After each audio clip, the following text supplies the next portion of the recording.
American and Chinese political dynamic. So my name is Fan Yin, and this is my student number, and this is my supervisor. Okay. Now first I want to say my the problem statement. The problem statement. Okay. Despite the prevalence of the idea knowledges and framework, political dynamic is highly unpredictable, especially during a period of term, in as much as political is defined by system and structures. The rise of the populism in various countries around the world presents a new value in understanding political dynamic and its effect on its international relations. So policymaking and crisis management, it was not that the populist governments tend to handle relations and crises from highly centralized and random point of view, which contradicts the system functions of political institutions. Next, for example, American populism has been used to shift the attention to another countries in terms of hiding of the COVID-19 cases by blaming other nations and rather than implementing policies on a national. So on the other hand, the populist authoritarian governments in China was used to control the narrative and perspective of the public to avoid a large-scale confrontation and maintain stability. Therefore, it is imperative to scrutinize how populist governments perform during the time of a crisis. So the next is to provide further supporting evidence to this claim, particularly at this time when populist governments are becoming more and more populist due to the influence of the different forms of media. So, and their governance has been dissipated liberally on media. So greater problems arise because of the lack of transparency, which could be addressed by an independent case study to present the reality of this phenomenon during this period of time. And that is my problem statement. And next is the objective of the research. Objective research questions. So let me see the objective. There are two. One is that this research aims to explore the similarities and differences in the political dynamics in China and the US during the COVID-19 pandemic crisis from January to October in 2020. And the second is his study also sees how populist practices are being manifested by the government's leaders in response to the crisis.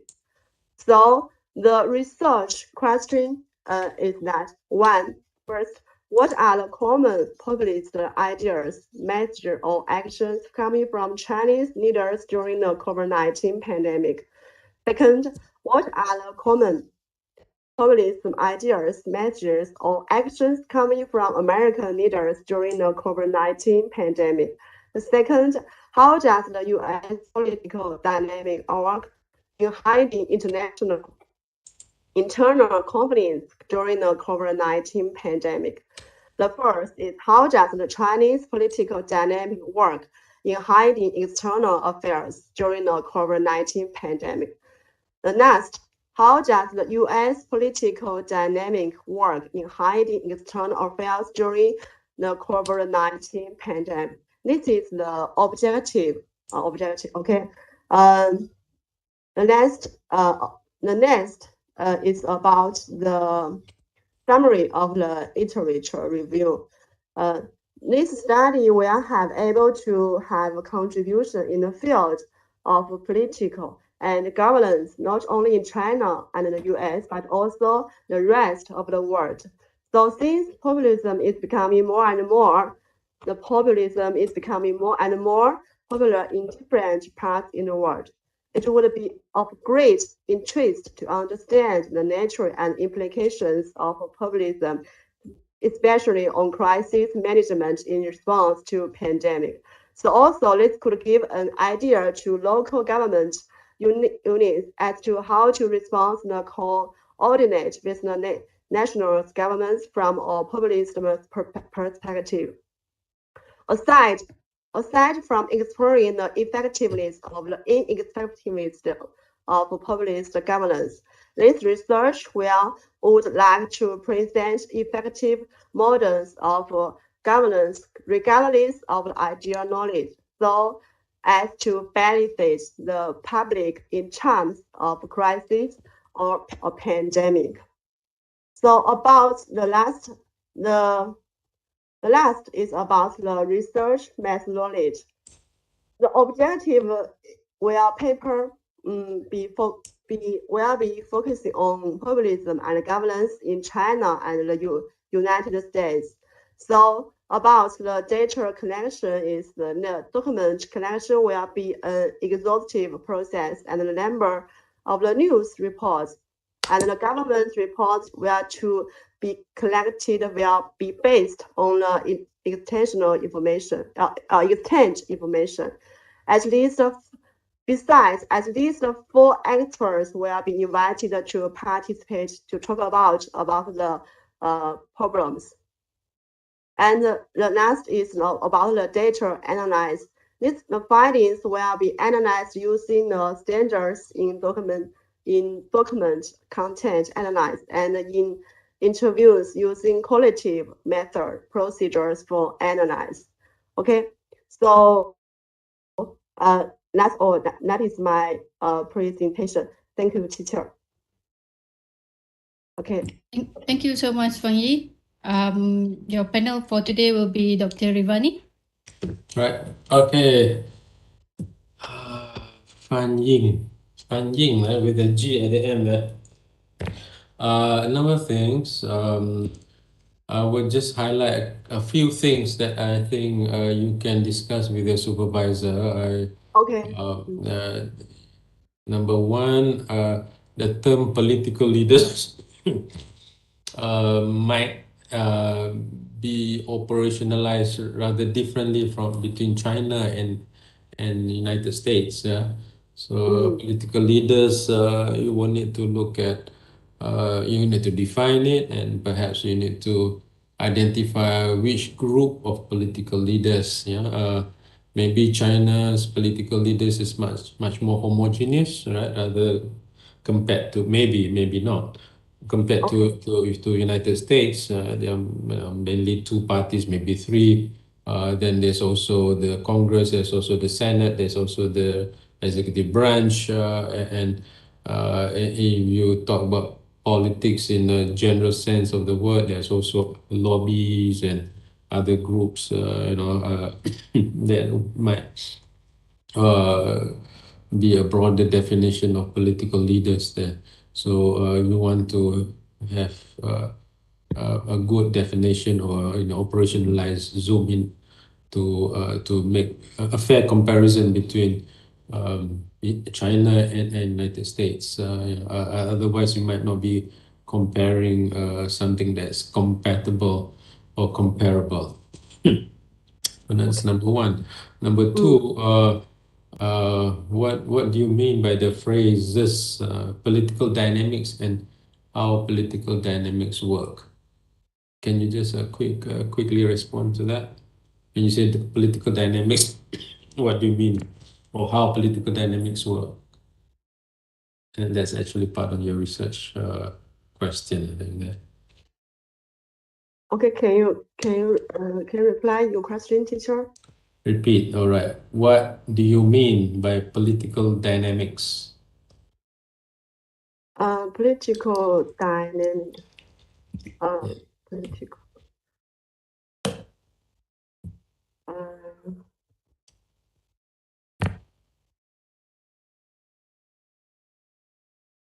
about the political dynamics, I want to say, I think first it is political phenomena. It is a political phenomena, and second,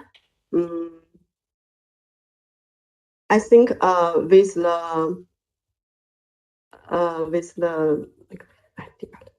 with the development of the social, for example, the economy and the policy. So the things about the policy of people is that is more and more high, or they are 这个怎么说呢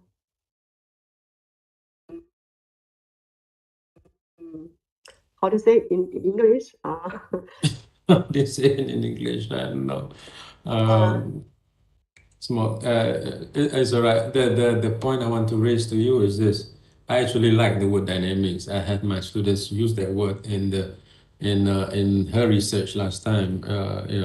That's it. The word dynamics is a general word, and if a general word applied to a general space, like the whole country, that can be too general. So, but it's a good word to use where you want to describe, like what you said, phenomena and the going ons of the within that space.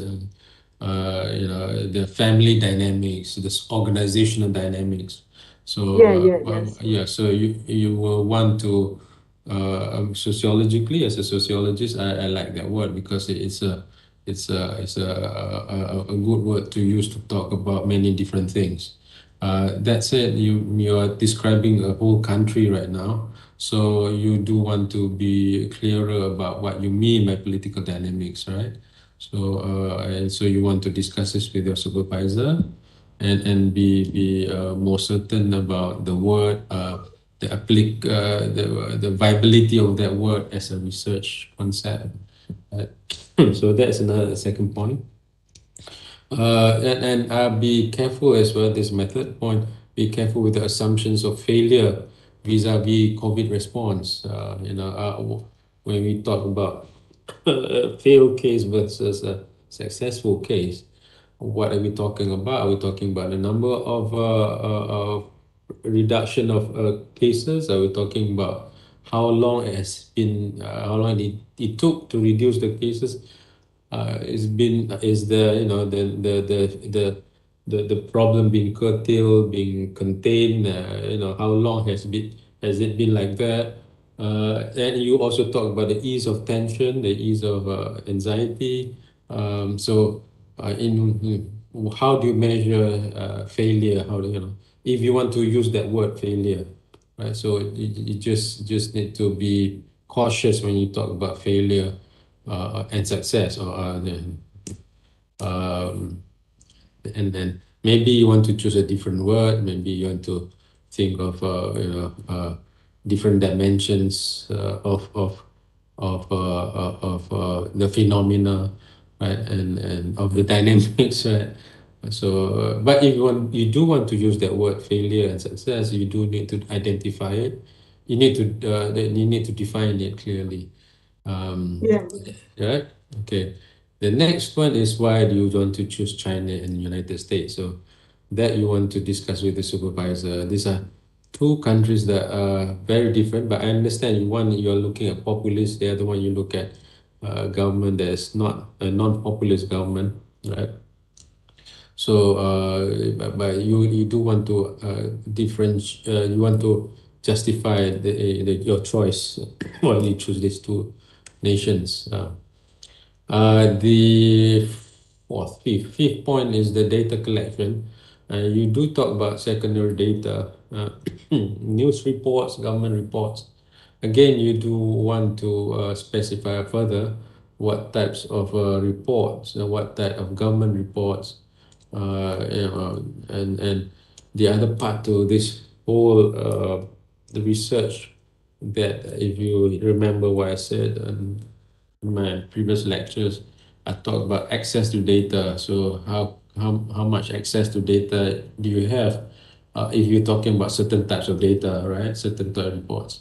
So you do want to address that, and you talk about interviews of four experts. Who and why do you choose these four experts? Who are these four experts, and who do you choose them? Why do you choose them? Why only four? Right? Last but not least, your research method or methodology is a bit lacking, not bit, lot lacking. You said literature, reading literature. That is not research methodology. So that's not part of research method. Whenever we talk about literature review, reading literature, that falls under literature review. The earlier chapter, you don't put in the chapter 3. So you do want to be clear about that, yeah. That said, it looks like you do have something that is promising here. You have that sense of direction of where you want to head to identify the type of problem that you are identifying. I think this is very timely, very relevant, and very brave of you. Studied these two countries. Brave as a research project, brave as a citizen of China. You want to, you have to look at something like this, right? And then talk about failure of COVID cases, failure of COVID, right? At one point, China was the exemplary country, and now if you look at the Western media, they would question China as an exemplary country in handling COVID. But then, China has a long-term view, and China's sense of history is much longer than a lot more countries. So you need to deliberate, you need to discuss this, right? Different perspective, different ways of looking at it. It's a good project. I like to see the outcome of your project, of your research. This is a very worthy project to pursue. So congratulations, you have reached this level. After all, this is a first semester, right? So we have something that is promising. So I will adjourn there. Pan Ying? Yeah. Yeah, okay. Yes. Thank you, teacher. Almost. Yes. Teacher. Your advice is very important for me. I know the RP maybe is a little brief, so I think I will do a more carefully and do a more for your advice. So thank you, teacher. Yeah. Welcome. All right. Okay, student. All right. Maybe okay, teacher. Another Yes, question student. is yes, maybe this article maybe is about China and US. So maybe at some times maybe it's very 那个我看一下啊 maybe it's a little sensitive. Yes. Yeah, For sensitive. example, Yeah, it could be sensitive. For example, it's Pan Ying, it's not just sensitive, maybe dangerous for you. yeah. I still want to see you next year, yeah. Yeah. And I'm ready to go to the school next year. So I will choose Okay. you, teacher. That's Okay. not meant, but Let yeah, me tell yeah. you first. Let me Yeah. tell you first. And I think this RP maybe is a little sensitive, very sensitive. So maybe Yeah, I want maybe I will change. I will change this problem. And if I have finished the change, I will send you for the email. Okay, teacher? No, you speak with your supervisor before you change anything. Not with me, right? So I'm just coming in and give my view about things. As I said, this is a worthy PhD research you're pursuing, and it is extremely relevant and important, by the way, and it has been debated, right? Yeah, and then people always question why US, United States, being such a rich country, very best medical technology, advancement, expertise, and how come they fail? For early part of the and how the country become polarized and all that. Right? So those are issues to look into. And East Asian countries, including Southeast Asian countries, tend to be more successful in terms of the percentages of people who would are more what is it? Yeah, more obedient, I guess. Yeah. Anyways, I'll stop there. Yeah, congratulations, Anji. Thank you very much. Yeah. Welcome. Thank you so much, Dr. Rivani and Fan Ying. Thank you. We'll move to the next student, Song Yu Feng, student of Dr. Rivani. Okay, I'm here. Okay, Fan Ying, you need to stop sharing your slide. Okay. Let me stop it. Yeah. Here, can you see this PPT?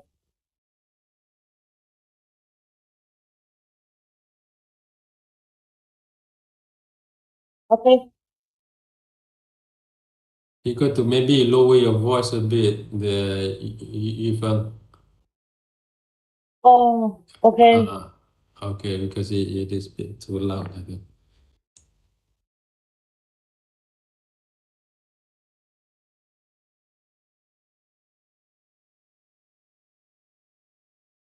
Hello, professors. My name is Song Yu Feng. My topic is the influence of different interpersonal responsibility attribution situations on junior high school students' bystander behavior. This research includes 5 aspects.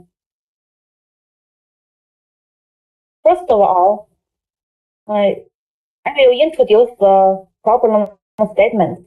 In recent years, bullying incidents on campus have occurred frequently, from occasional cases to similar incidents, from physical and mental injury to death of bullied students.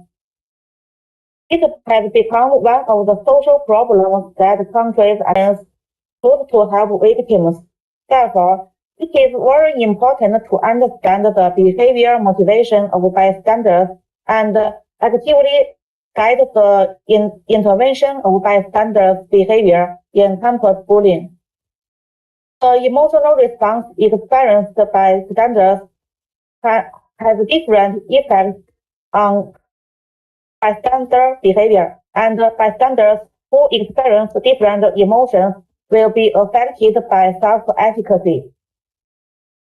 Based on the existing research, this research will further explore whether the differences in emotional responses under different interpersonal responsibility attribution situations, and whether emotional responses and self-efficacy have an impact on bystander behavior.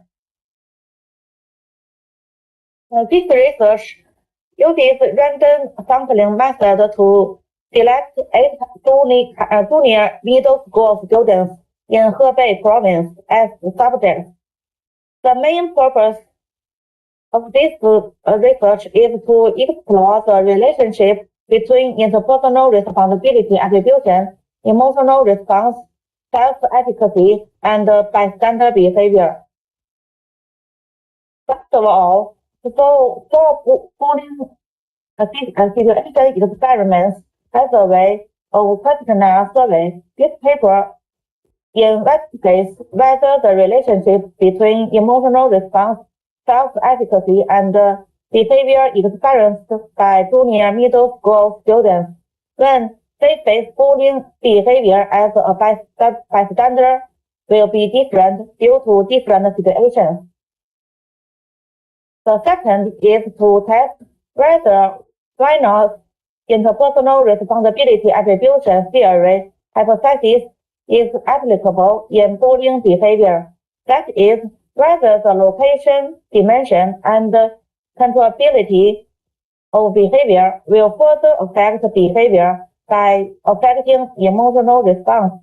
Based on this theory, we test whether the relationship between emotional response and bystander behavior is affected by self-efficacy.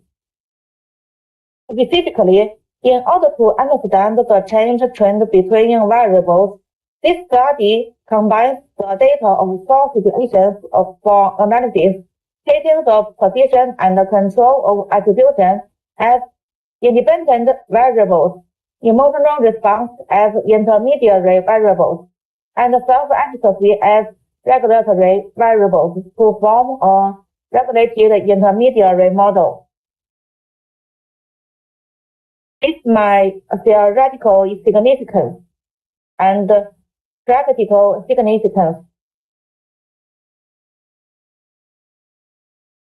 My research plan contains four research methods. They are interpersonal responsibility attribution situation, emotional response scale, bystander behavior questionnaire, and self-efficacy scale. That's all. Thank you. Thanks for listening. Thank you so much, Yufeng. So your Yes. partner for today will be Associate Professor Dr. Azim. Yeah.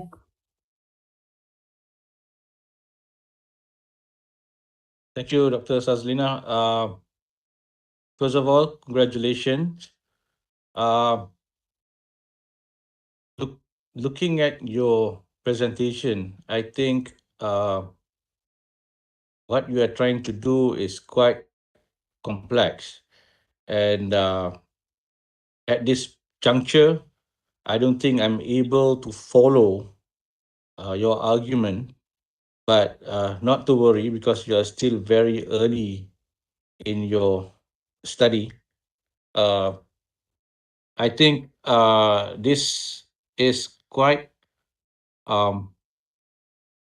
this is still fairly early in your study, I suppose, and I think you need to come up with a better research objectives, because I feel that your research objective is not clear, and I think you need to also relook at your problem statement, because what you are doing is just merely to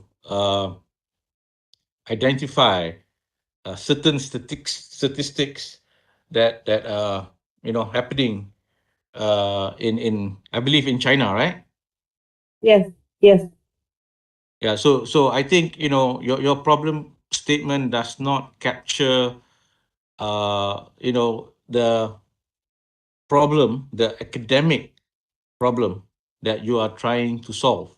You are merely stating the statistics.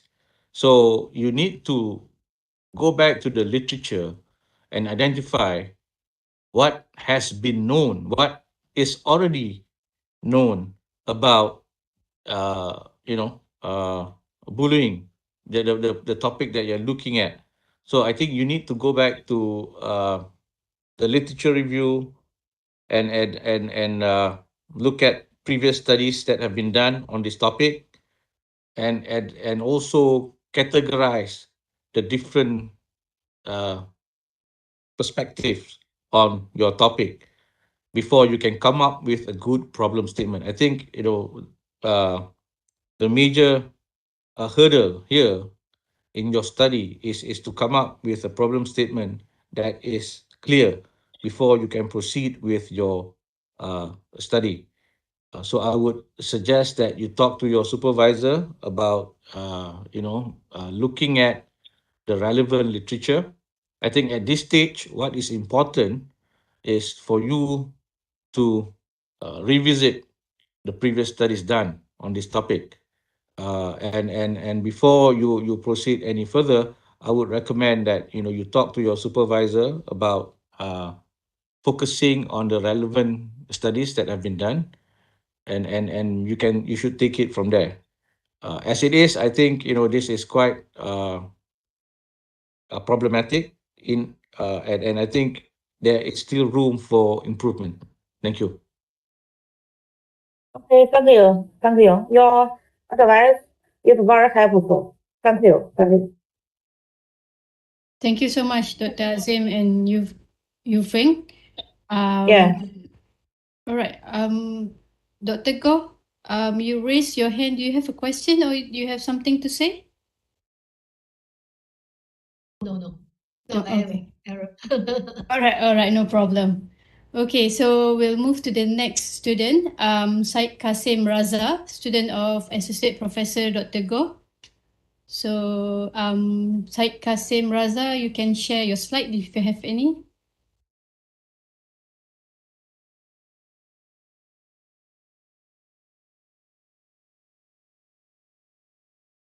I didn't see Kasim here. Yes. Okay. Let me WhatsApp him. Okay.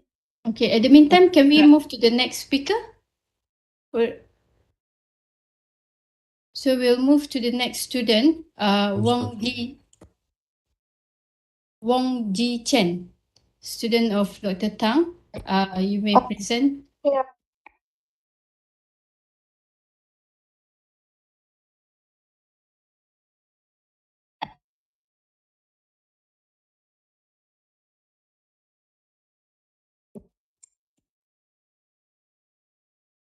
Good afternoon, everyone. Thanks for your listening. My topic is the role of the business environment in attracting foreign direct investment and promoting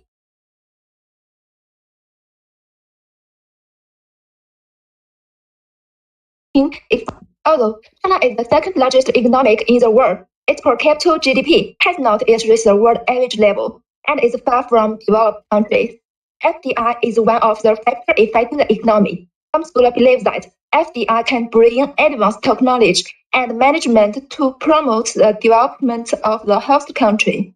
Some scholars believe that FDI may bring about problems such as environment pollution and diversion of resources, affecting the development of domestic enterprise. Therefore, the first research objective is to determine the influence of FDI on economic growth. In addition, since 2010, China's labor and land costs have risen. The business environment has deteriorated, and many multinational companies have chosen to invest in countries such as India and Vietnam. In recent years, China's business environment has undergone great change. The ranking has improved significantly, but multinational companies have responded differently. The impact of optimizing the business environment on FDI is controversial. The impact of improving the business environment on economic growth is unclear. Therefore, the research objective includes to investigating the impact of the business environment on economic growth and to examine the role of the business environment in moderating the impact of FDI on economic growth. By reading lectures, I found that most of the exciting studies focus on the impact of the business environment on FDI and directly select the World Bank's business environment goal to do research.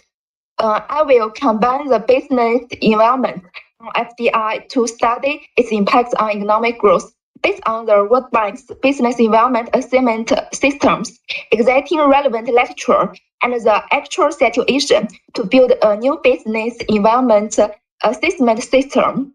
The research data used in that study come from the World Bank database, World Development Indicators, the International Conference on Trade and Development database, the National Bureau of Statistics of China, using time series research measures. That research may provide a theoretical basis for improving the business environment, expanding FDI, and promoting economic growth, provide a reference for the formulation of business environment policies, and make recommendations for FDI and economic development. It has practical significance and theoretical contribution. That's all. Thank you. Thank you so much, Jay Chen. Yeah, I'm here. Yeah. Your panel for today will be Dr. Go. Hi. Okay. Hi, and you are what is your name? Okay. Zhi Chen.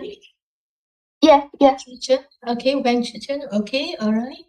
Can you turn on your video? So we can take a look. Yeah. My radio. Okay. Okay. Oh, hi, Zhi Chen. All right. Okay. All right. Okay. Okay. So you are doing a master. Okay. Am I Yeah, right? Okay. All right. So, okay, great. Okay. So, now I think first of all, okay, did you attend the POL 500 class? On the plan. POL 500, the research methodology class? I'm sorry. Did you attend the POL 500 research methodology class? Yes. I joined. Okay, good. All right. So do you attend my I joined. the last class 10 on the citation, how to do citation?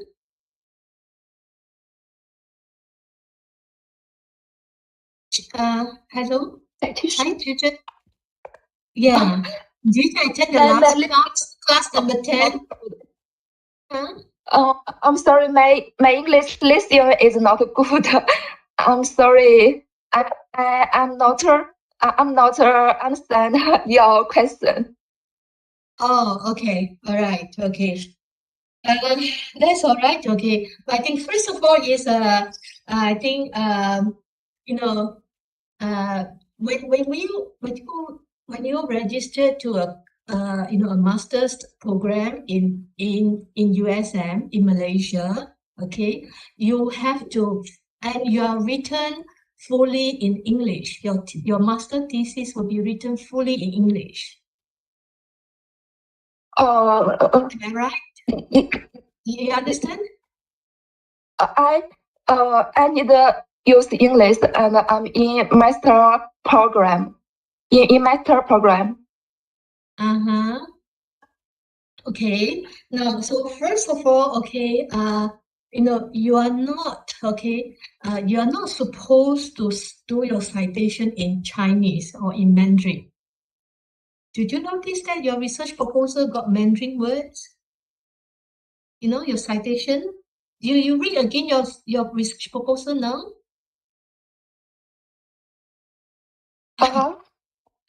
I think teacher couldn't follow me. Okay. And speaking is good than my listening. I'm sorry. I need to do more exercise to improve my listening. Okay. I really have to salute. Okay, your supervisor, Dr. Tang. Okay. Okay. Okay. It's all right. Okay, Jujen, let me just quickly go through my comment. Okay, and perhaps your supervisor, Dr. Tang, can explain to you later. Yeah. Okay. Okay. Yeah, thanks. All right. Okay. I think first of all, number one is okay. Citation matter. Okay, you have to do a correct citation. Okay, citation. Okay, let me write it down here. Okay, citation. Okay. Don't worry. Okay, your supervisor explain to you later. Yeah. Okay. I know your question is for my conference citation. I use bibliography welfare to estimate instate the citation. But I'm not sure what's wrong. It's just in my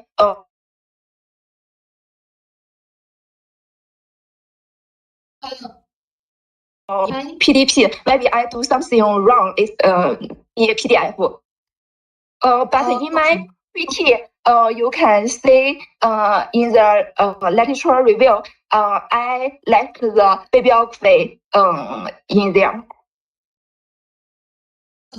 Okay. No worries. Okay. Yeah, I have problem to understand you. At the same time, you also have problem to understand me. Okay. Maybe perhaps your supervisor will come in to play the role later on. Okay. Now, your topic is interesting. Okay. You are looking at, okay, the role of business environment in attracting foreign investment and promoting economic growth. Okay. Now, you see, in the literature, there is a huge literature on foreign investment, direct foreign investment, and growth. Okay, this study has, this topic has been, a lot of people have been doing on that. Okay, including in China. Okay, but your topic will be interesting. That I can see some modification here is the role of business environment. Okay, and this part is interesting.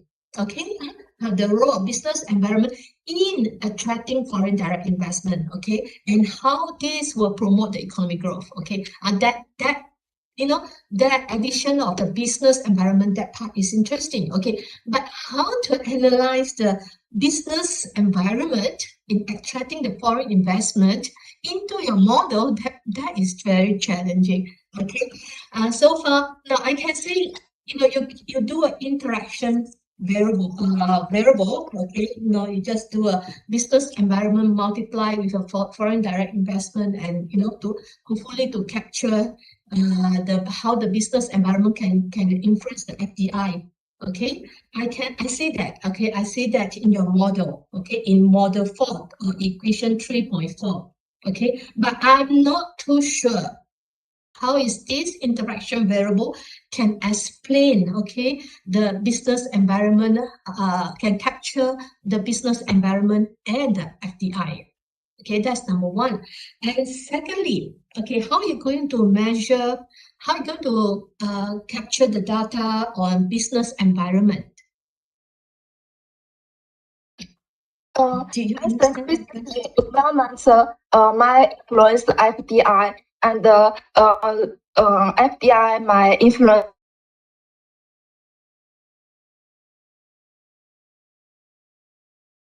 at the same time, it itself can influence the economic. So there are interaction influence. Okay. I don't understand what you try to explain, but anyway, okay, your supervisor maybe later will explain, will explain it again to you, okay. Then looking at your fundamental model, okay, your solo model, okay, you have this like equation 3.2, okay, where you have your K stand for the capital, okay. You see, okay, yes, okay, from equation 3.1, okay, 3.1, okay, all right, in the research proposal, equation 3.1, okay, you have the solo model, okay, which you have your right hand side, you have a capital and label, and then you follow by a N, G, and gamma, okay.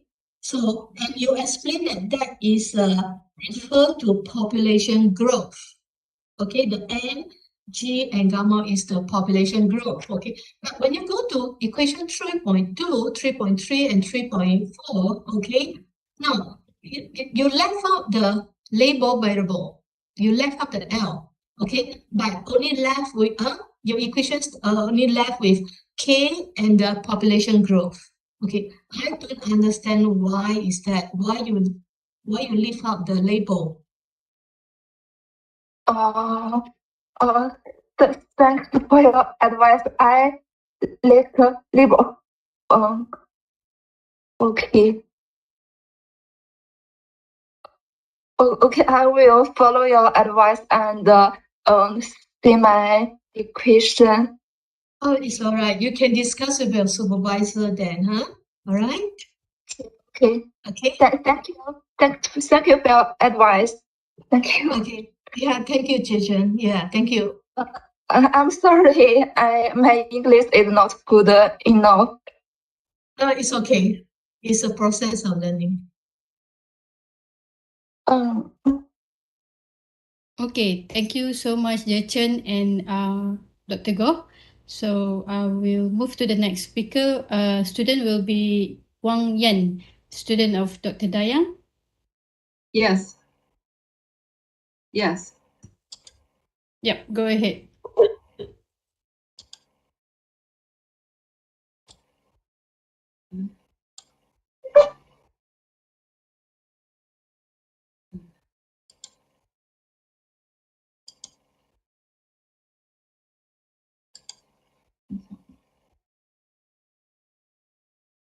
Sorry.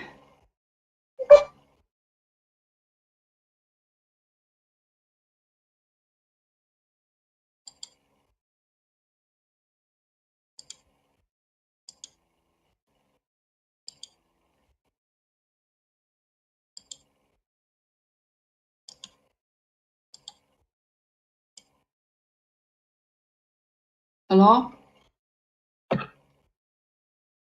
Hello, everyone? Yeah, we can hear you. Yes.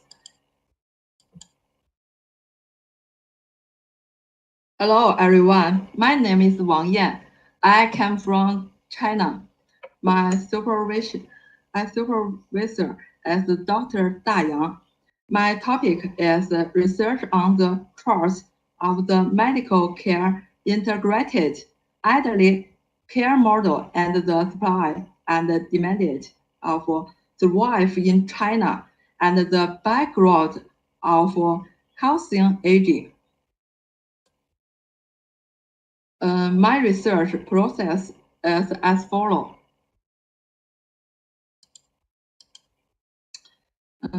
The core for integrated care has been translated into housing policy innovation in England, Europe, Canada, and the USA. However, much less is known about the situation in China.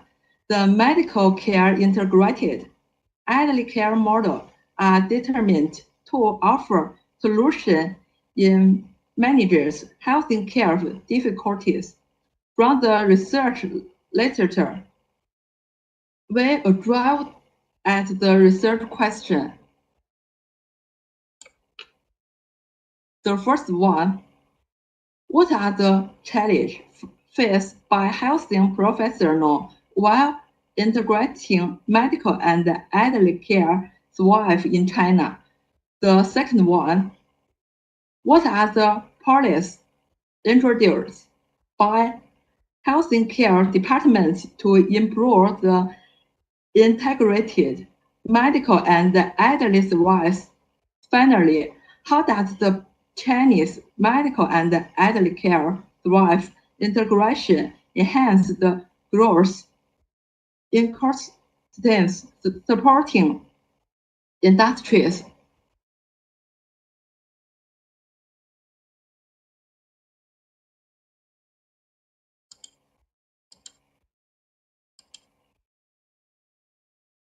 The research will depend on qualitative and quantitative data collecting method to collect information of Chinese background.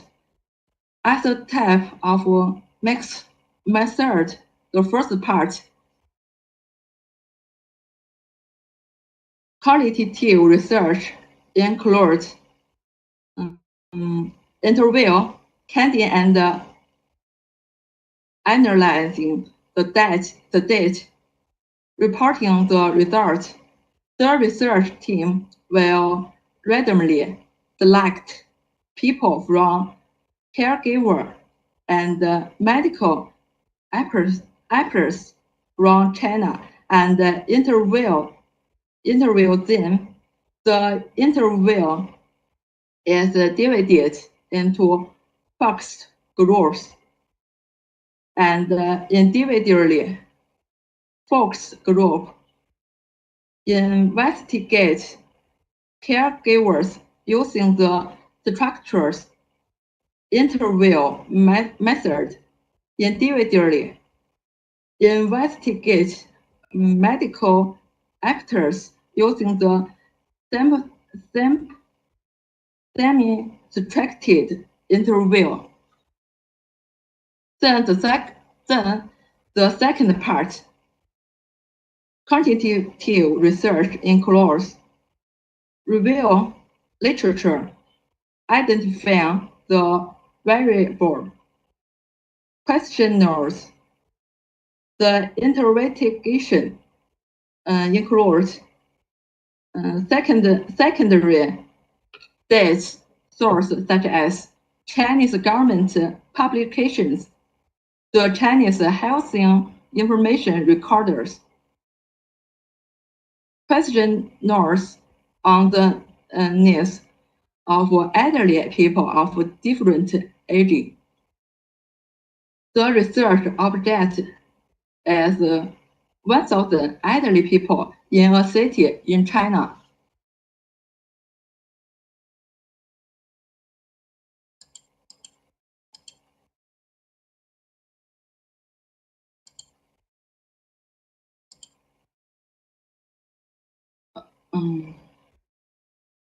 Expecting conclusion, lack of quality medical service is a primary issue affecting the medical care integrating elderly care model in China. Policies could be focusing on the following. To ease the approval process for various institutions to create medical infrastructure through concurrent funding. Health care infrastructures, including caregivers and rehabilitation centers, and so on. That's all about my research. Thank you. Best wishes to all. Thank you so much, Wang Yan. So I'll get Dr. Goh to Hi, Wang Yan. Okay, do we have a chance to look at your face, Wang Yan? Yes. Oh, you want to turn on your camera?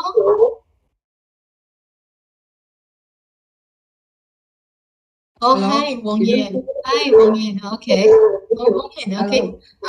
I like you the way you translate Dr. Dayang's name, Da Yang. Okay. Well, okay. Next time, Dr. Tang and I can call Da Yang, Dr. Da Yang. Okay. Big Sun. 叫小杨。Big Sun. So Dr. Tang is to Xiao Yang, alright. Wang, okay. Wang, before we started, okay, may I know what is your background? What is your background? You know, what is your, Yes. what do you study in your first degree, in your undergraduate, and in your master? Yes. Huh? So I'm asking you a question. Wang, I'm asking you a question. What do you study in your undergraduate, in your undergraduate, or in your master? Are you an economics? Are you studying economics or healthcare? I don't know speak English. 公共管理，公共卫生与事业管理。Oh, okay. Public health management. Public health management. Am I right? Yes. Okay. Yes. Okay. All right. Okay. Then now I understand why you propose this topic.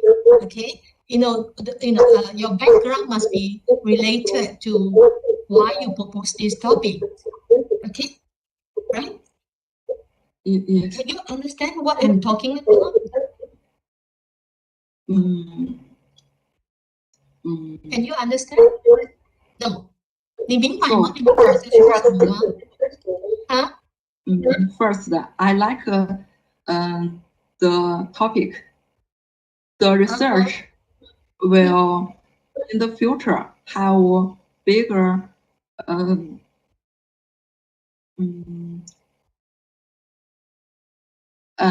in Chinese in future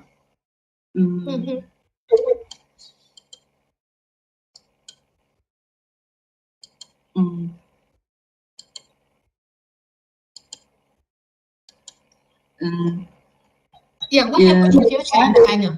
Yeah. I can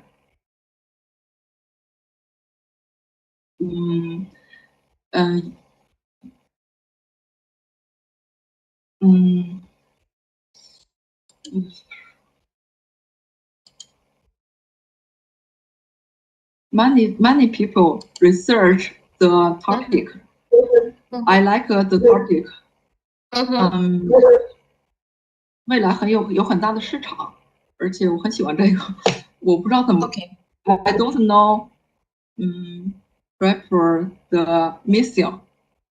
I English report. You're right. You're right. Healthcare issue is a major market in future since population in China is aging, right? Okay. So I like your topic. Is that we're talking about healthy aging. Okay, it is very current issues. Okay, and I like this topic. Okay, I have to thank your supervisor. Get me to read this proposal. Okay. Despite I only read just now, okay, before the presentation started, because I didn't aware that I was asked to review this proposal, okay. But something that I find very, very excellent in your proposal is you are the only one who do a correct citation. You don't know what I'm talking about, okay? But maybe your supervisor can explain to you later. Okay, you cited correctly. You use a correct format. Okay, in some of the papers, okay, in some of the research proposal,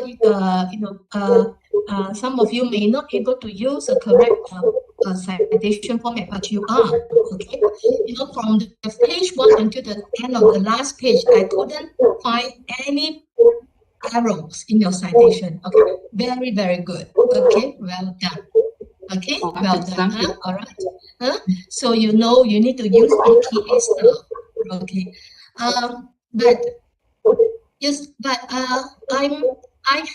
I'm having problem to understand your research proposal. Okay, especially when you talk about integrated. Okay, you say integrated health service. Okay, so this is the terms that I don't understand. What is integrated health service in China?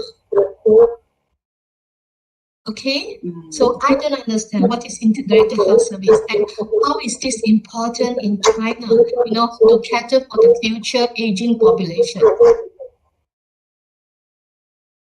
Do you understand my question? What do you mean integrated health services? Yes. What is integrated health services? Can you explain?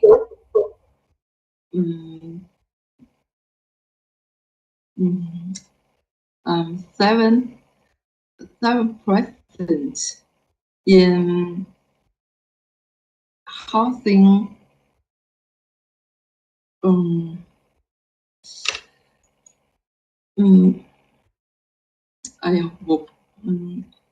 I don't know. Speak English. 表达。Yes, I have some research. The elderly people careful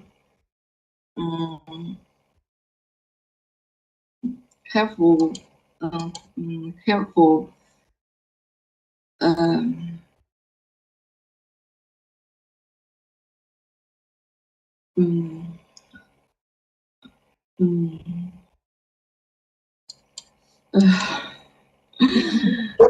I don't know. All right. Okay.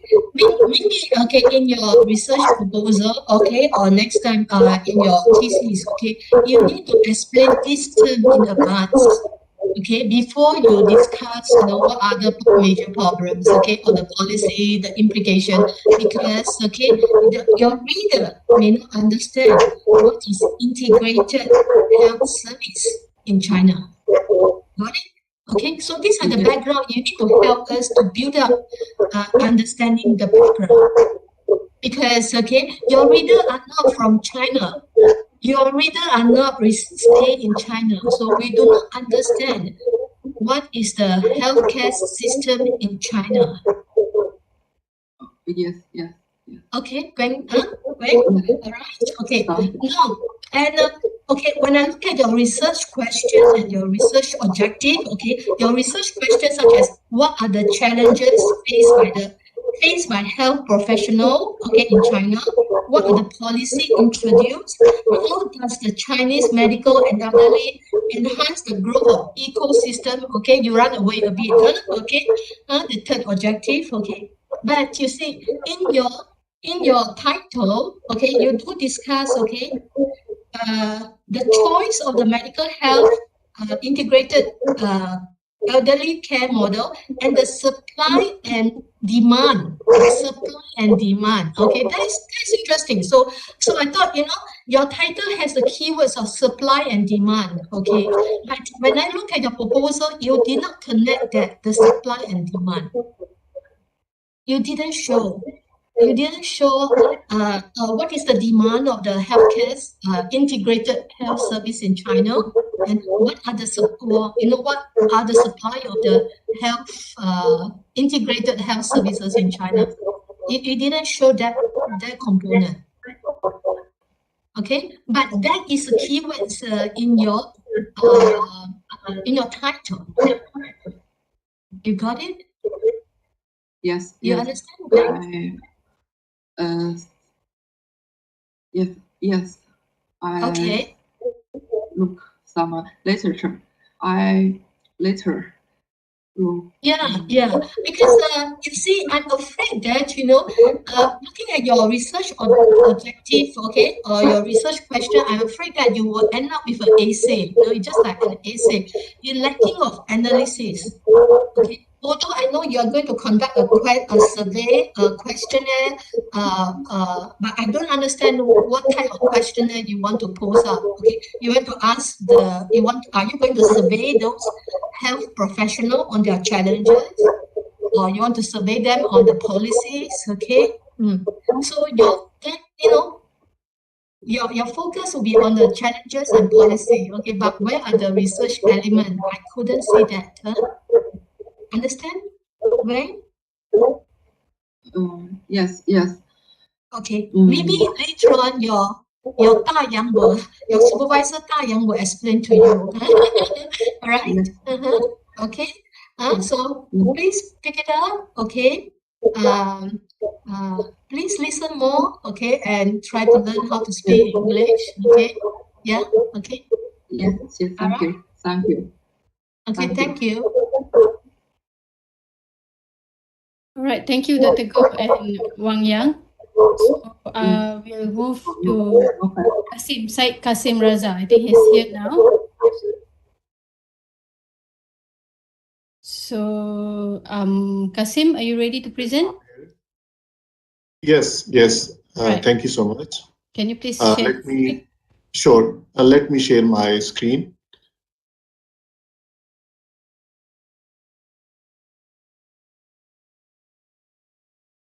Okay. I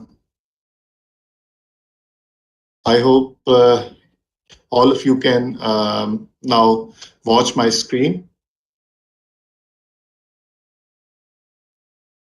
Yes. Isn't so? Sure, please proceed. Thank you so much. Good morning, everyone. This is Syed Kasim Raza. PhD student, and today I'm going to present my proposal, my PhD proposal entitled The Dynamic Relationship Between Climate Policy Uncertainty and Energy Deployment. Uh, Here is the outline of my presentation. I'll start from introduction, thereafter literature review. After that, I'll explain the model, then data. Thereafter, I will briefly explain the expected methodology, and at the end, I will discuss plan of my study.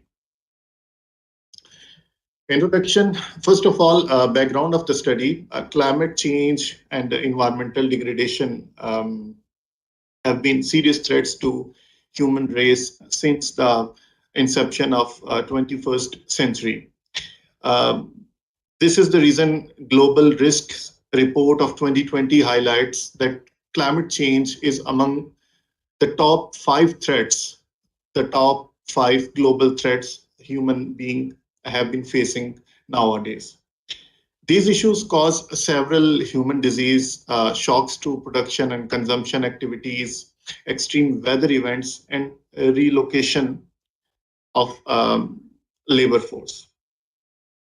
Parallel to this, energy security and volatile energy prices are also contemporary issues which exert a detrimental impact on sustainable economic development. The prime reason for climate change and energy security issue. First of all, let me go with the climate change issue. So the prime reason for climate change is carbon dioxide and other greenhouse gases. And energy consumption, especially in the form of non-renewable energy, plays a pivotal role while shaping issues of energy security and high carbon emissions. Therefore, if we look at the tools that can combat carbon emissions and energy security, we see renewable energy as one of the prime solutions. So it is indispensable to probe the determinants of energy production and consumption to introduce energy policies that can curb climate change and energy insecurity problems. Literature highlights different impact factors of energy production and consumption. One of them is climate policy uncertainty. Therefore, climate policy uncertainty may exert a profound impact on renewable and non-renewable energy production and consumption. So here is the problem statement of this study. Prior literature highlighted few linkages between climate policy uncertainty and energy. For example, Fried et al. Back in 2021 highlighted that climate policy uncertainty affects investment in capital accumulation and hence impedes energy. Recently, Gavrilidis conclude that climate policy uncertainty impedes emissions due to low level of energy consumption. Few studies examine climate policy uncertainty energy nexus, but no study discerns the impact of climate policy uncertainty on disaggregated energy. I mean, no study segregates energy into renewable and non-renewable sources. No study investigates the impact of climate policy uncertainty on energy production side. Also, there is no empirical work that explores the impact of climate policy uncertainty on energy across different time horizons, that is short and long run. These significant research gaps need to be filled. So based on the problem statement, here is the research questions. What is the impact of climate policy uncertainty on renewable energy production? What is the impact of climate policy uncertainty on non-renewable energy production? How does climate policy uncertainty impacts renewable energy consumption and non-renewable energy consumption? In line with the research questions, these are the objectives of the study to examine the impact of climate policy uncertainty on renewable energy production, to examine the impact of climate policy uncertainty on non-renewable energy production. Similarly, to analyze the impact of climate policy uncertainty on renewable energy consumption, and to analyze the impact of climate policy uncertainty on non-renewable energy consumption. This is the significance of the study, that this research will explore the impact of climate policy uncertainty on disaggregated energy consumption and disaggregated energy production. This study will examine that whether the proposed theoretical channels that I mentioned in my research proposal link climate policy uncertainty with energy. On top of this, the study also probes the strength or magnitude of the theoretical channels to know the net impact of climate policy uncertainty on energy. Because I propose two channels based on the prior literature. One of the channels argue that climate policy uncertainty may increase energy, and the other notes that climate policy uncertainty might decrease the energy. So it is inevitable to explore the net impact of climate policy uncertainty on energy. Finally, this study is significant since it discerns the impact of climate policy uncertainty on energy across different time horizons, that is, the short and long run. Here is the literature review. As I mentioned earlier, that Fried et al. Back in 2021 reported that climate policy uncertainty shrinks the capital stock, which in turn impedes carbon emissions. Gavrilidis, 2021, measured the climate policy uncertainty index for the US. Moreover, the author highlighted that climate policy uncertainty impedes carbon emissions at both aggregate and sectoral level.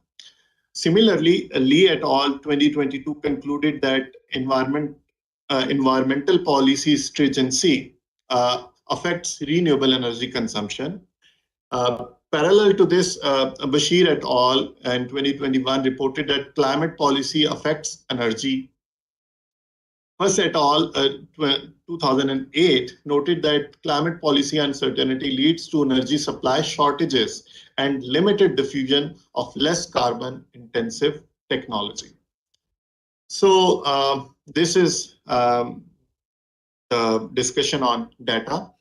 I'll use a monthly time series data over year 2001, month 1 to 2021, month 12 for the US.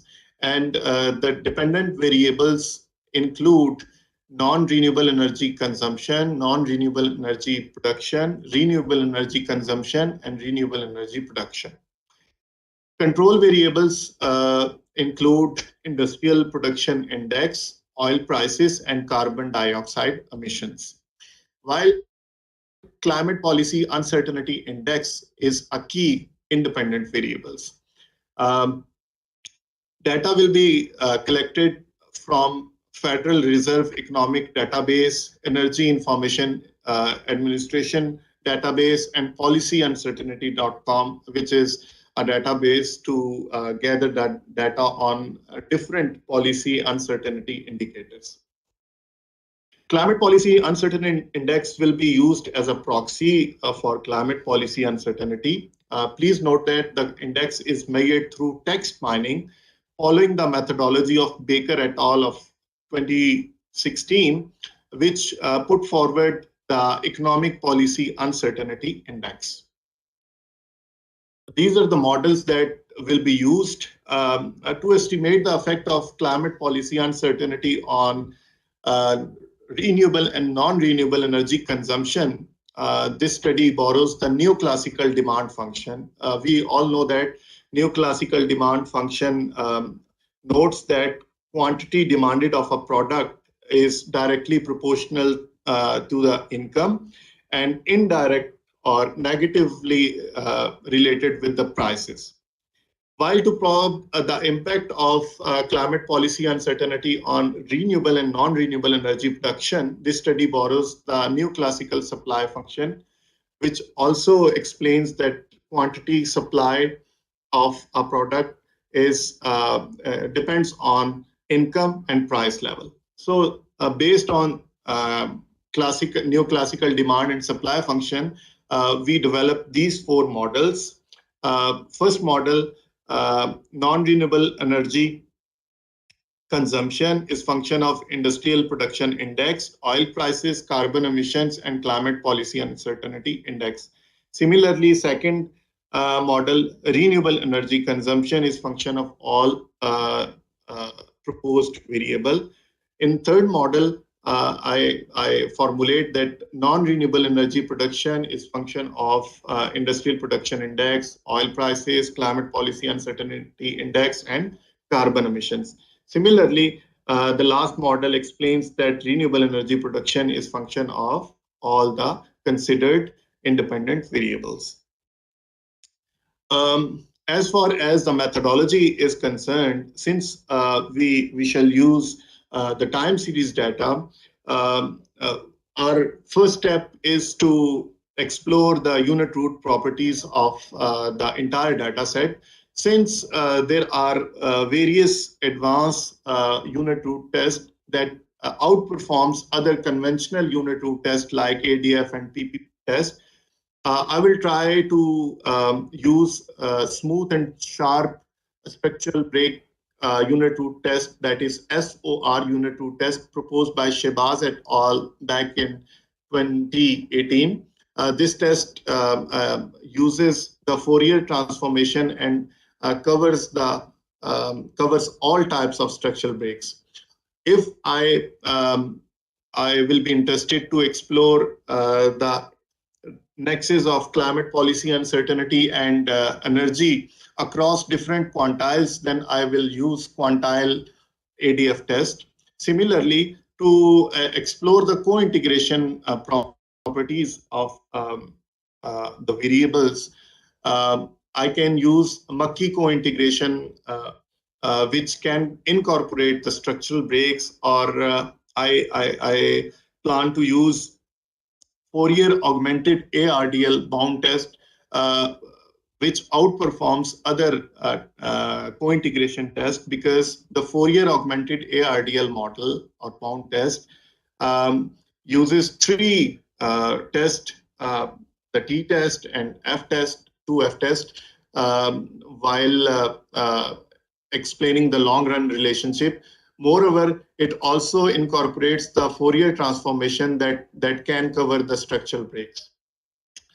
In the same way, I have planned to use either the Fourier augmented ARDL or NARDL model, or quantile ARDL or non-linear quantile ARDL models. Similarly, I have also planned to use wavelets coherence approach, that is eminent approach of time frequency co-movement.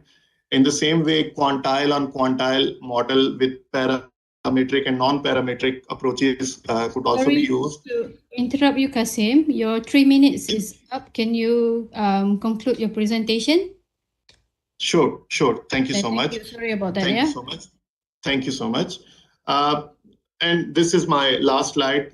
This study will comprise 3 core chapters. It is worth reporting that the core chapter 1 will explore the impact of climate policy uncertainty on renewable energy consumption, whereas core chapter 2 will examine the nexus between climate policy uncertainty and non-renewable energy consumption.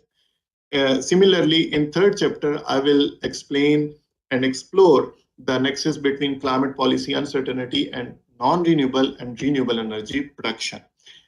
Thank you so much. Here are a few references that I used to develop my presentation. Any question, please? Thank you so much, Kasim. So, Dr. Tang will be your panel for today. Floor is yours, Dr. Tang. Okay. Yeah. So first thing, Kasim, Said, yes. Or call you Said or call you Kasim? Kasim is my first name, so You may call me. I call you Kasim, huh? Okay. Yes. So first of all, you make a major mistake. First thing is you apply so many tests, but you forget applying your supervisor approach of co-integration. Your supervisor proposed co-integration test bound, you never use it, but you use Markey, you use this and that. This is a major mistake.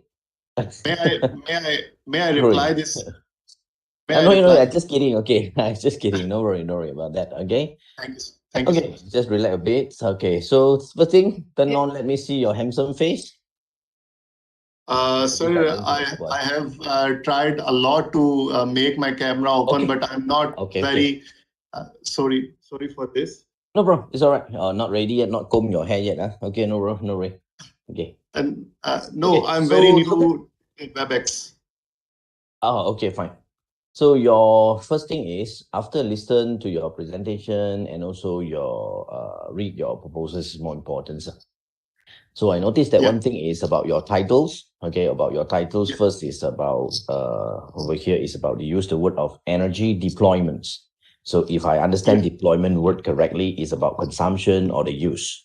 Okay, but in your study, you are looking at both sides. You are looking at consumption and also generation, but your topics over here is about energy deployment. That is something that you need to change it a bit. Okay, if you look at deployment, it's supposedly the utilization of resources. So that means your title doesn't reflect the content very closely. This one thing. So the second thing is you use on your presentation, you use the word background of studies, but in your write-up or proposal, you use motivation of study as the beginning of the write-ups. So this is one thing, inconsistency, but fine. But I'm more concerned is about the content of the motivation of the study. After I read your motivation of study, I noticed that your motivation of study is more likely a problem statement than the one that you present in section 1.2. Meaning that your current problem statement, you are not really problems to me. Your problems that you really highlight to me, I feel that is a problem is more the content of the problem is more existent in the motivation of study section, which means that climate change, about this, the human race, these kind of things. There's more likely look at the problem statement than issues that why do we need to highlight about the renewable energy context. Okay. So this is the things that I just want to let you know. Okay, but I seldom okay, so let's over here I written is I noticed that from your problems, your research objective, you need to relook is because of not, I've always attacked the problem research objective because of every time, even those students under my supervisions, I have many rounds before this presentation. You can ask my student many rounds, actually, either group presentation or personal presentation. I'm always attack this research objective.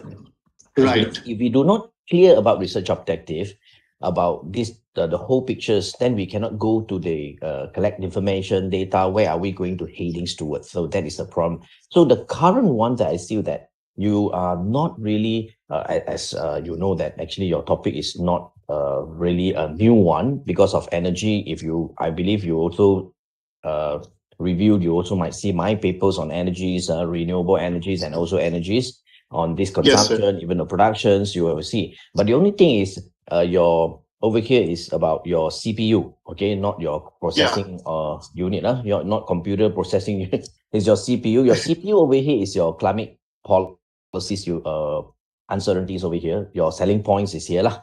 Your selling point is your CPU. So your CPU over here, you keep on repeating. That means you repeat, over here. The four objective, but you seem to me is, if you really look at the 2-dimension, productions and consumption. So to my point of view, it's more likely maximum that you can take a look is to 2-dimension. That is renewable energy of renewable energies one side or non-renewable one side. If you want to segregate as a production one side or consumption one side, you cannot separate into repeat and again 4-5 times of your research objective, because of to my extent is, if like this in the research paper, to my extent is you can write 4 papers. Okay, you can see people looking at renewable energies, but in your PhD thesis you cannot do that because they are integrated into one.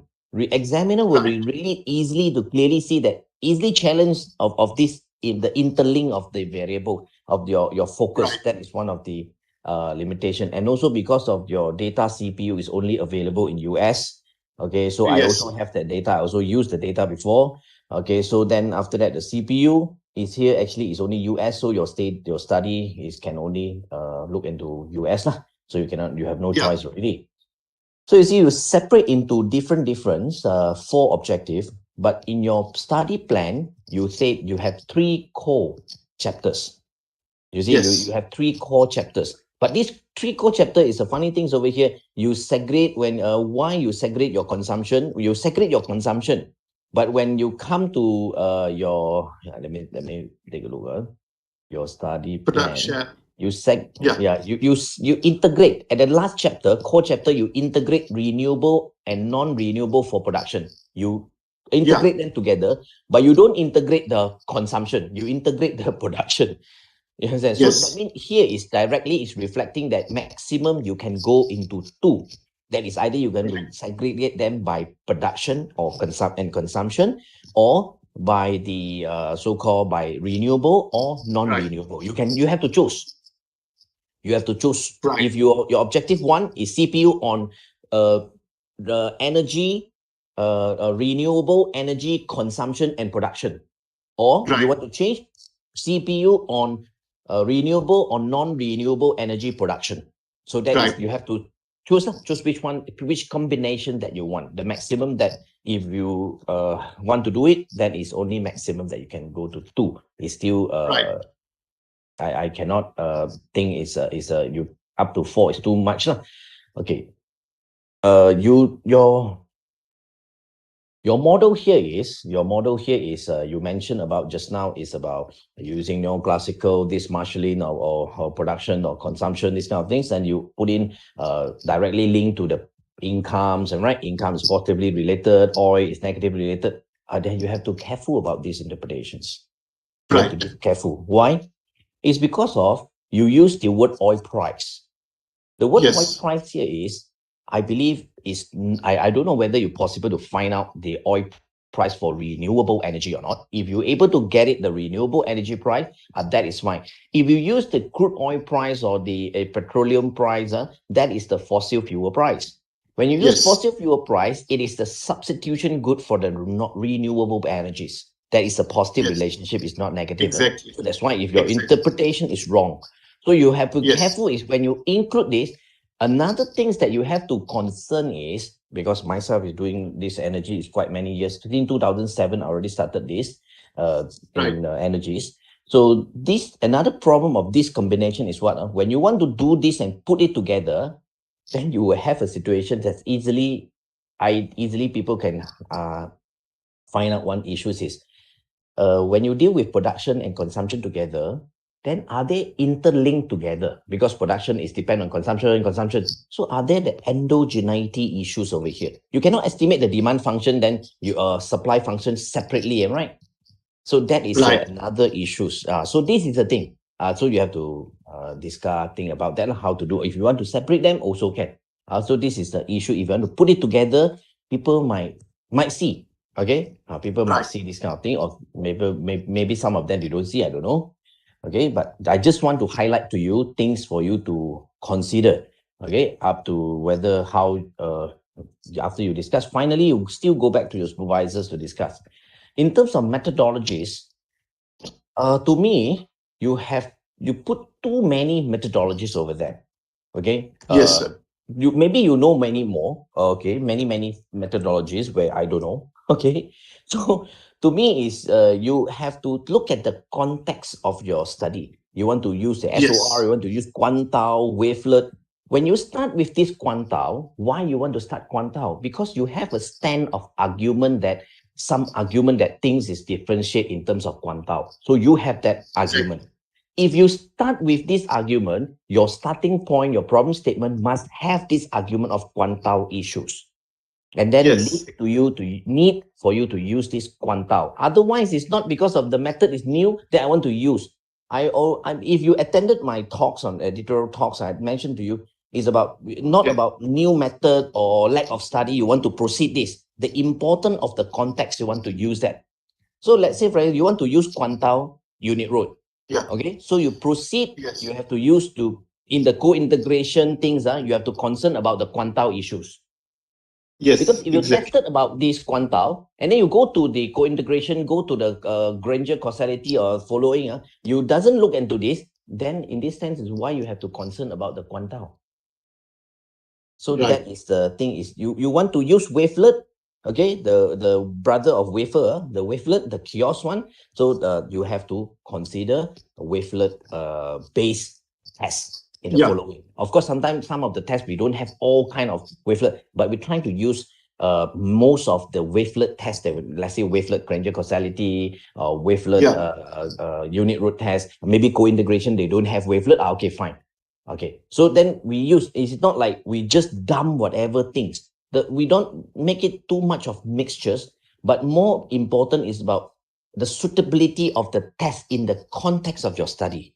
Okay, you want to use Markey. Why Markey? There is a Gregory Hansen's test. They also Hatami. Hatami is published in Empirical Economics. They also structural break. They also Johansson also got structural break. Johansson, so many structure. Why is there Markey? So what I'm trying to help you, I'm trying to highlight here is, if you want to emphasize the selling point is structural break concern, then the following you have to take into account something on structural breaks. That is much more coherent to show the coherence. This is what I'm trying to highlight it to you. Okay, so far is basically I think topic wise is very general. It's okay. So this is what I might input it to you that hopefully you can take a look on the things that jot down to discuss with your supervisors. Okay, Kasim, thank you very much. Thank you so much, Professor. Thanks a lot. Yeah. Kasim, you have any question? Sorry, Dr. Sas, okay. No problem, go ahead. Kasim, you have any question? If you don't have question, I have a question for Dr. Tang. Okay, Dr. Tang, you mentioned just now, the CPU is a selling point, the climate uncertainty policy is a selling point, but this CPU is only available for US. So I actually have a concern, this actually is a study on US energy consumption and production. So what is your point? That is first thing when I look at the title, I haven't the first question after I read this proposal, the first question in my mind is I think about whether this is whether this student is using the economic policy, because there are so many policies or policy uncertainties. First times I exposed to policy uncertainties is economic policy uncertainties. And then after that, recently only I come across this so-called climate change policies. So what is your concern over here is focus on US alone, am I right?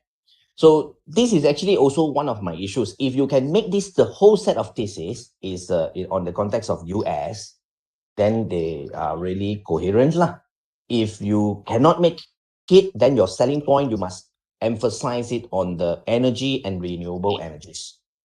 And then after that, that is just a sample country for you to achieve your argument of energies, the linkage between your CPU and this. Because of, we cannot run anywhere, but because the old CPU is only available in US, you cannot do panel data studies and other things. This is what I'm concerned. Yeah. Okay, so it's good that following study all is in US. So your topic, everything, your focus is in US, one storyline. Unless you have your student under your supervision, you have priorities that I must have one comparative with Malaysia data and analysis. You must be had that. Then you have to fine tune about how to measure this so-called climate policy uncertainties. Is otherwise you just fine tune go everything to US, no? Right. I think no problem with US. All right. Thank you so much, Dr. Tang and Kasim. We'll move to the next speaker because we are running out of time. So the next student will be Zhu Li Yu. Yes, I'm here. All right. So please share your slide. Okay. Thank you.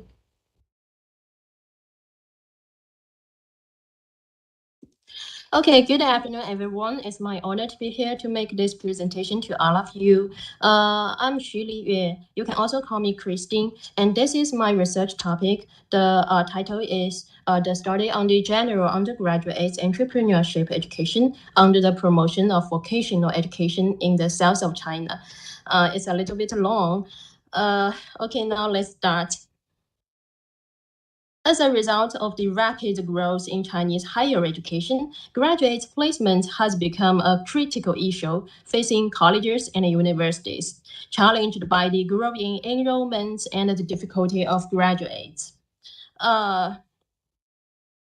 So, since 2002, the Chinese government has taken a leading role in promoting entrepreneurship education. In response, one of the policy initiatives adopted by the Chinese government for higher education institutions is to put an emphasis on entrepreneurship education. Then, at the same time, education transformation has been taken out by new educational policies in China. The new vocational education law came into effect in May this year. The purpose of vocational education is to help China to finish the society transformation from academic society to skill society. It's a new challenge to Chinese higher education as its formal policy of mass higher education, especially the general undergraduate education. As I mentioned above, entrepreneurship education is still a good choice for China now, but the educational objects will change because of the promotion of vocational education. Here is the research gap. Both of the entrepreneurship education and the vocational education are new things, but they are usually be researched separately in China. As I mentioned above, after reading some papers, I found that they are usually be researched separately. So considering the vocational higher education is new, the general undergraduates still take a large percentage in higher education. So I decided to choose the general undergraduates to be my research objects. With the development of the vocational education, the general undergraduates will be the research-based students. Then how to activate these research-based students to have entrepreneurship opinions and behavior will be a new problem to tackle. As the south of China is considered to be the most developed area, where has the strong entrepreneurial atmosphere, supporting policies, and successful cases.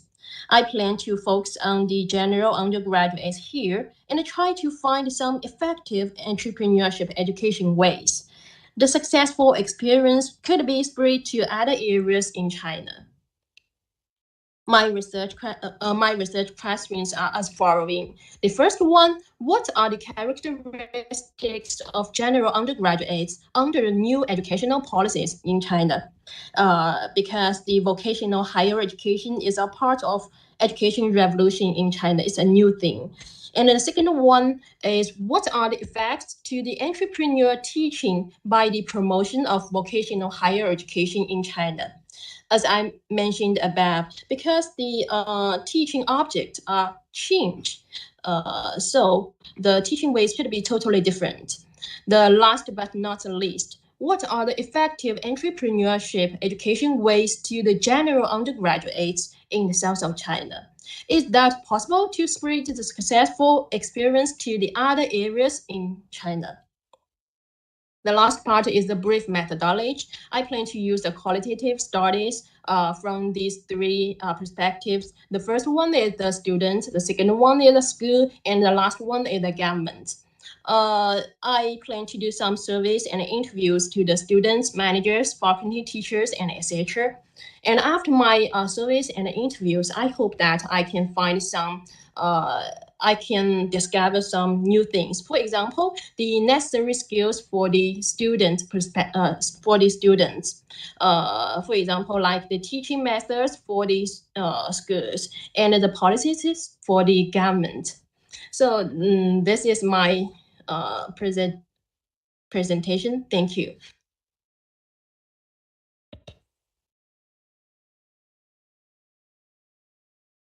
Thank you so much, Zhu Liu. I'm sorry to inform you that Associate Professor Azim has to leave. So he will provide the comment later on, but I would like to open to the rest of the lecturer to provide inputs and also comment to your presentation. Thank you so much. So any comments or inputs that you would like to provide to Zhu Liu? And you can also call me Christine because the pronunciation of Liu may be so difficult for some European people. All right. Christine is easy for you. All right. Thank you, Christine. So any comments or input for Christine? We are Europeans. Okay. Yeah, if no, let's go on. Yes. All right. Thank you so much, Christine. So and then we'll move to the next student, Zhang Lin, student of Associate Professor Dr. Tang. So the floor is yours. Yes.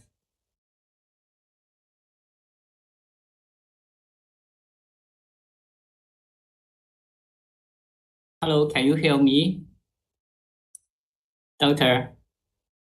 Yeah, we can hear you well. Oh, okay. Good afternoon, honorable professors and dear classmates. Thank you for the CenPRIS to organize the webinar for the first time, to give me the chance to represent. My research topic is the effect of digital economy and digital technology on economic growth, evidence from Chinese data.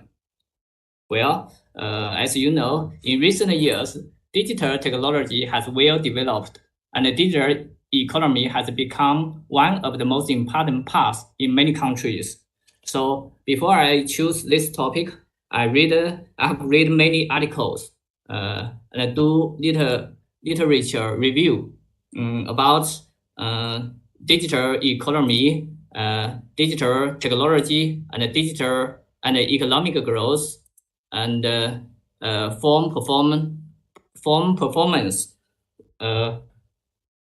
Most of the research focus on the effects of IT or ICT on the economic growth, or to test the TFP contribution in economic growth. Very few studies have accounted for the impact of digital technology. So I think there is a need to study the issue in order to solve the problem. I set up 3 research objectives. That's it. The first one is on the city level. In this part, I'm going to divide the digital technology into 3 layers. Make 3 regression models. You can see on this. Yes. And examine the different effects on city output growth. Here I use the panel data about cities. The second one is on the form level. Yes. This part is basically on corporate governance theory, and to find the mechanism how digital technology improve firm performance. Here, section data about Chinese listed company may be appropriate. The third one is to find out the determinants of digital technology. In this part, I will use the qualitative analysis method to explain which factors affect digital technology. In summary, the funding of this study is very important because governments, administrators, and business managers can withdraw some information to develop economic data.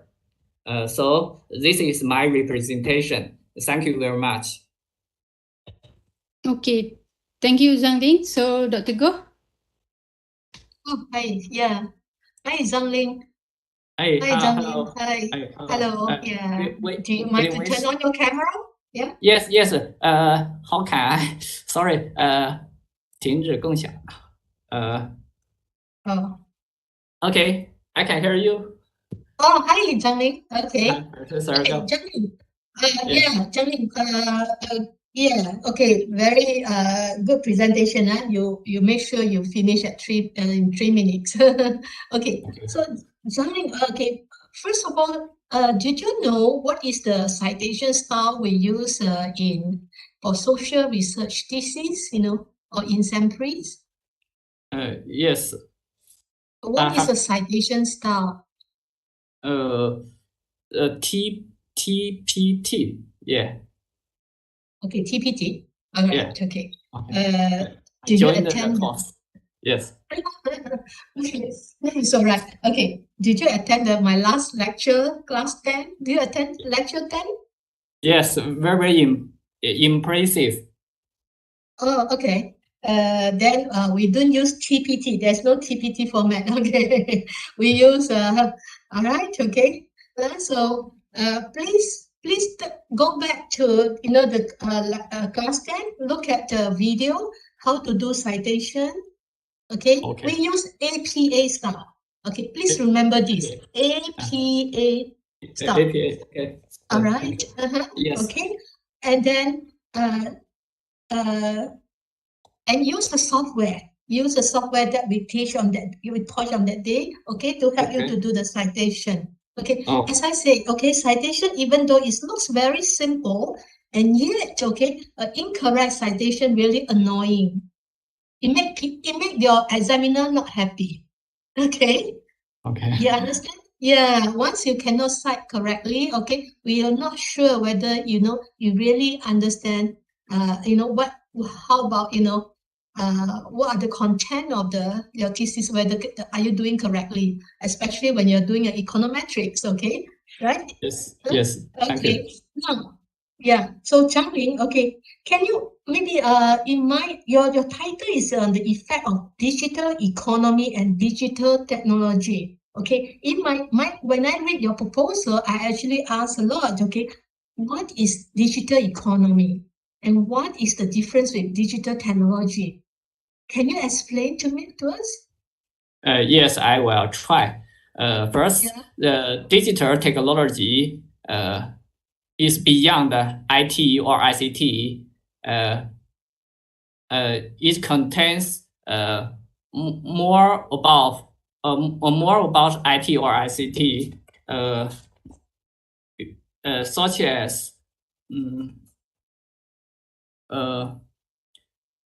as the digital service, digital platform economy, or e-business or e-commerce, such as things that is digital technology.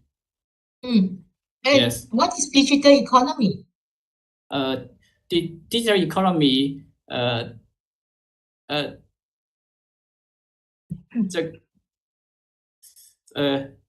it is economy, not a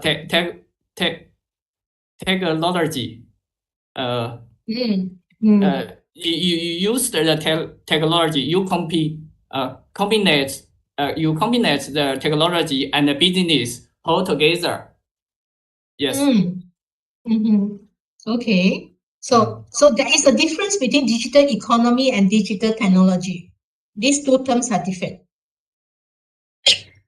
Yes. Am I right? Yes. You sure? Okay. All right.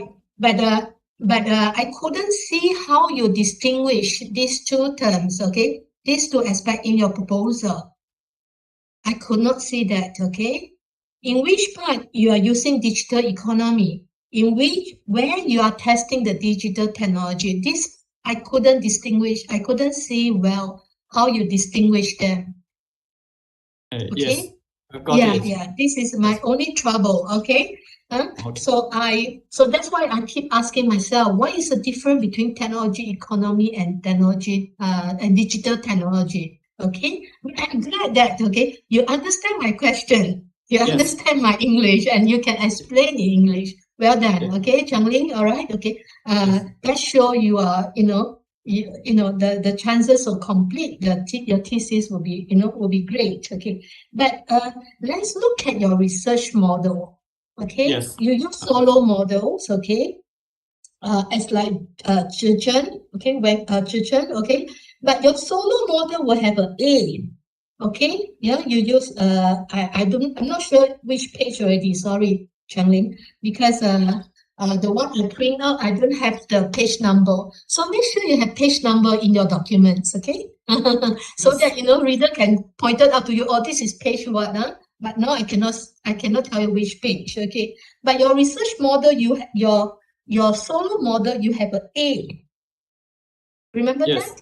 Huh? Yes. You have your K, you have your right hand side, you have a K capital, label, and A. Okay, where A, you define that as digital technology. Yes. Okay, how do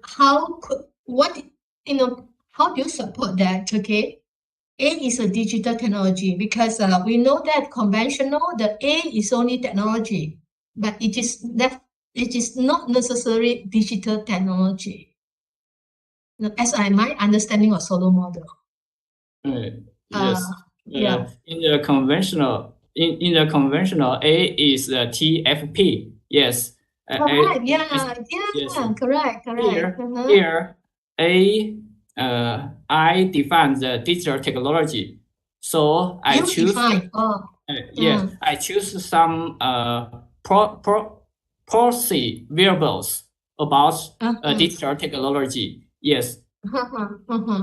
I see. Okay, good. Good, Changling. Okay, I like it.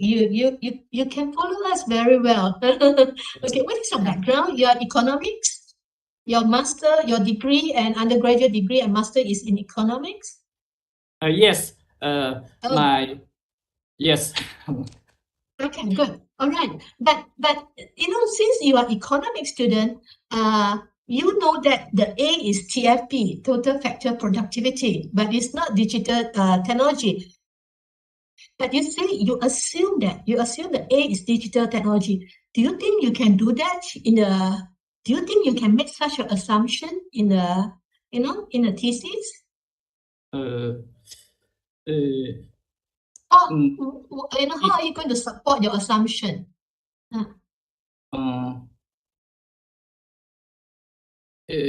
It's a roughly model. Yes.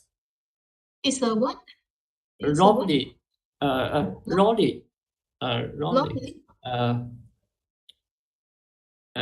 Sorry, how can I express? Then you can speak Chinese. Okay, you can speak the word is wrongly.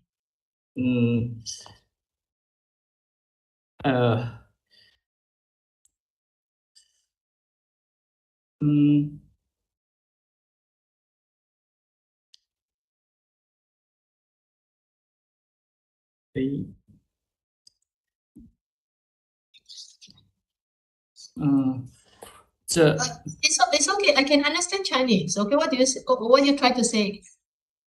Roughly. Okay. Dr. Tang said roughly. Is it roughly? 大概还是？对 yes, roughly. Okay. Roughly. Okay. All right. No. Well, it's all right. Okay. Perhaps you need time to really go and think about it. Okay. How to develop how to incorporate your digital technology in solo model. Okay. I think you are trying to struggling to look for how to incorporate the digital technology into your growth model. Okay. Yes. Read up the literature. Read up literature and see how, especially the English articles. Okay, don't read Chinese article, yeah? Yes. Okay. Yes. I don't have. Yeah. Because growth model is really widely developed by the Western economics. Yeah? Yes. Okay. Yes. And I'm sure you could find that, okay? Digital technology and growth. Yes. Okay. Thank you. Try to do that. Yeah. Okay. All right. Thank you very much, Zhang Li. Okay. I'm definitely sure you have bright futures to finish your thesis. Okay, continue, work it hard. Okay, work hard. Yeah. Yes, yes. Thank you. Okay. Bye. Okay. Thank you so much, Dr. Go and Zhang Li. Zhang Li here. Zhang Li. All right. So we'll move to the next student, Zhang Zhu Jun. Did I pronounce correctly? Okay, teacher, I'm here. All right, good. So do you have any slides to share? Yeah. All right. So go ahead.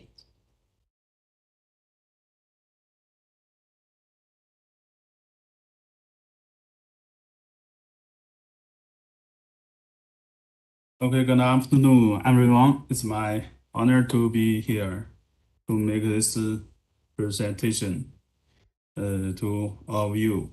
I'm Zhang Xujun, and this is my research topic.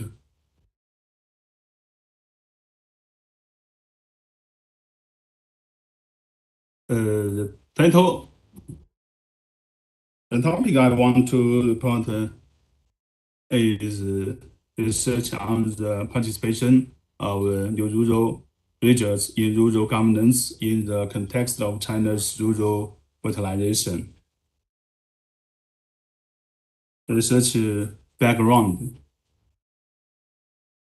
In the traditional Chinese society, it seemed difficult for the state to directly control and manage economized farmers by means of power penetration. Generally, in power of local authority was needed to maintain order. The gentry group was always considered as an important factor, as important as bureaucracy, and produced an impact on China's grassroots governance. After the 19th century, as the state construction process intensified, the state power future invaded into the grassroots society, and the traditional gentry class started to disintegrate, and some of them were even bureaucratized and transformed into state agent. Following the founding of New China, the socialized transformation and the movement of people's communes, rural communities were brought under the overall control of totalists, and the traditional gentry group lost their social space for extension. However, with the rapid development of rural market economy in recent years, huge changes have occurred to the rural society construction as the rural elites fall out of the market economy environment. In rural, social group has started to emerge in various regions, and there has been increasing attention to and research on this group.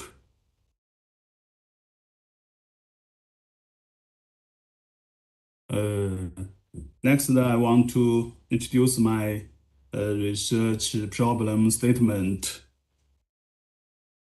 Similar to the research governing villagers, rural teachers have a certain phonetical strength and desire for participation in rural governance. They participate in rural governance and rural development through some social organizations such as Rural Teacher Council. However, there exists a huge difference between the rural teachers who aim to complete special rural governance tasks from top to bottom, and the respond.